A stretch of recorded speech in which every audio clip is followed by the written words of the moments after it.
kita invest di sebuah bisnis itu berbagai banyak cara. Baik dari dana pribadi ataupun pinjaman bank. Itu suatu yang biasa. Nah, memang banyak juga orang kembali berpikir negatif, ya. Ketika saya bersama teman saya mengambil klub sepak bola di Amerika atau di Inter, oh, ini uangnya dari mana? Jangan lupa loh, bahwa ketika kita mengambil aset yang cukup baik, justru bank-bank invest ke kita. Yang invest ini tidak ada satu peser pun bank dari Indonesia karena nggak nyampe ilmunya. Ya kan? Jangan Indonesia ini selalu jadi market. Ya, kita punya penduduk 250 juta. 50% penduduk kita di bawah 40 tahun. Kenapa kita selalu menjadi barang atau tempat produk asing? Kenapa nggak dibalik? Kenapa nggak perusahaan-perusahaan Indonesia beli juga perusahaan-perusahaan ada yang di asing? Jual. Kemudian klub apa? Pasti tahu, saya juga kaget. Hah? Saya bilang, ya ini gimana nih? Yang bikin kaget kenapa? Ya Inter Milan soalnya, itu yang bikin kaget.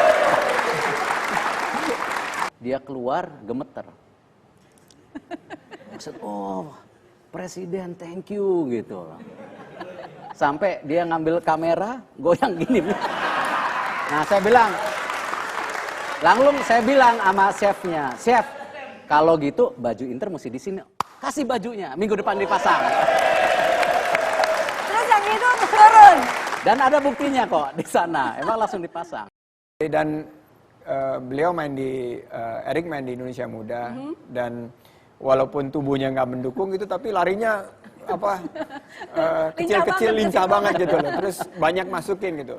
Jadi saya ngelihat dari sangat muda, leadershipnya sangat terbentuk. Terus waktu mulai usaha, saya lihat juga bahwa dia mentalnya tuh mental winner. Dan karena dia fokus dalam mengerjakan sesuatu, dan kebetulan kita sama-sama ngelihat bagaimana ngebangun usaha, saya melihat ini tangannya dingin gitu. Erik ini tangannya dingin, dan selama saya berinvestasi sama dia, alhamdulillah untung terus gitu loh.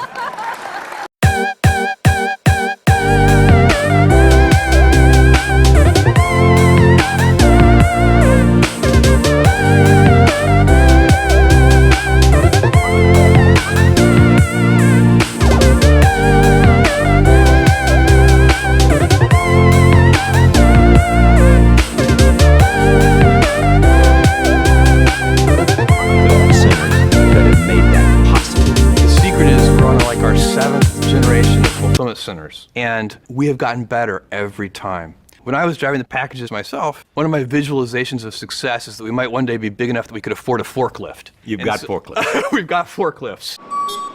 There is very little Amazon doesn't have. Right now, we're really in the center of what is the physical manifestation of Earth's biggest selection.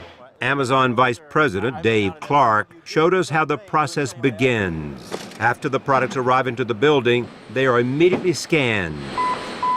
The products are then placed by stackers in what seems to outsiders as a haphazard way, a book on Buddhism and Zen resting next to Mrs. Potato Head.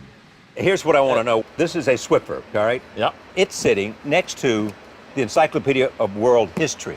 That doesn't make any sense to me. Does it make sense to you? It does. What?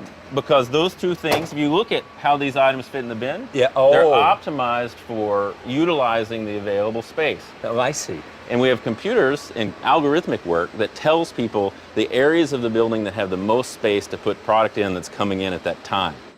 Amazon has become so efficient with its stacking, it can now store twice as many goods in its centers as it did 5 years ago.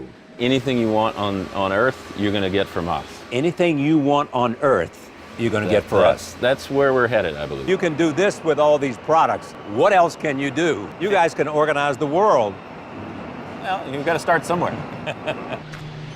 But the company has also started same-day deliveries of groceries in 2 cities.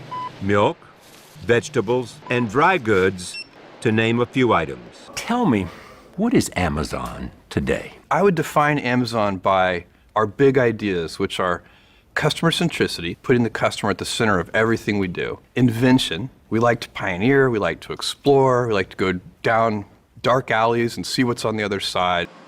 On the other side of Amazon's online retailing is a business customers know little about, It is called Amazon Web Services, AWS, and may soon become Amazon's biggest business.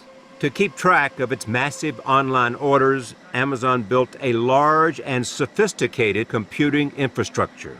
Amazon figured out it could also expand that infrastructure to store data and run websites for hundreds of thousands of companies and government agencies on what is known as the cloud.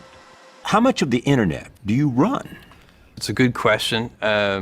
It's a lot, though. What's a lot? What's the neighborhood? I could tell you this.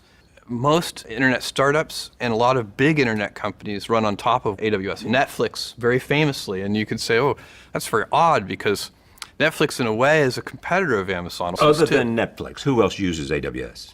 Oh, big enterprises, big government institutions. Like the CIA. The CIA. Does that present any conflict for you, the fact that you provide the cloud that the CIA uses for its data? I don't think so. We're building what's called a private cloud for them, Charlie, because they don't want to be on the public cloud.